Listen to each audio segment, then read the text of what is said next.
తెలుగువారి number 1 choice Telugu matrimony. జాగృతి అధ్యక్షురాలు కవిత స్వరం మార్చారా? ఇన్నాళ్లు కాళేశ్వరం ప్రాజెక్టు అవినీతి అంటూ మాట్లాడిన ఆమె ఇప్పుడు ప్లేట్ ఫిరాయించారా? ఇంతకీ ఆదిలాబాద్ జిల్లా పర్యటనలో కవిత చేసిన వ్యాఖ్యల వెనుకున్న అంతర్యమేంటి? ఆదిలాబాద్ జిల్లా పర్యటనలో భాగంగా జాగృతి అధ్యక్షురాలు కవిత మొదటి రోజు వ్యవసాయ మార్కెట్లో పత్తి రైతులను కలిసి వారి సమస్యలను తెలుసుకున్నారు. తేమ నిబంధనలు రైతులకు ఇబ్బందిగా మారాయంటూ జిల్లా కలెక్టర్తో ఫోన్లో మాట్లాడారు.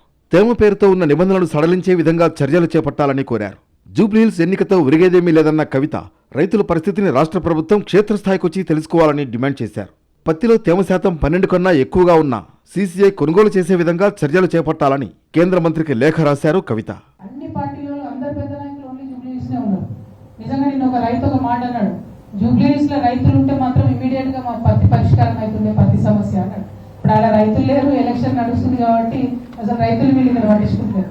అదే ఏదైనా ఒక రూరల్ నియోజకవర్గంలో ఎలక్షన్ అయితే ఖచ్చితంగా ఇవాళ మొత్తం తడిసిన వడ్లు కొనేటోళ్ళు, తడిసిన మక్కలు కొనేటోళ్ళు, తడిసిన పత్తి కొనేటోళ్ళు.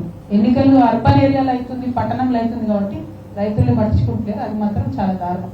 చనాకా కొరాటా ప్రాజెక్టును సందర్శించిన ఆమె బ్యారేజీని పరిశీలించారు. చనాకా కొరాటా ప్రాజెక్టు 90% పూర్తయింది, 10% పనులు కూడా కాంగ్రెస్ చేయడం లేదు, బీఆర్ఎస్ చేసిన ప్రాజెక్టుని పక్కన పెడుతూ రైతులకు అన్యాయం చేస్తున్నారని ఫైర్ అయ్యారు.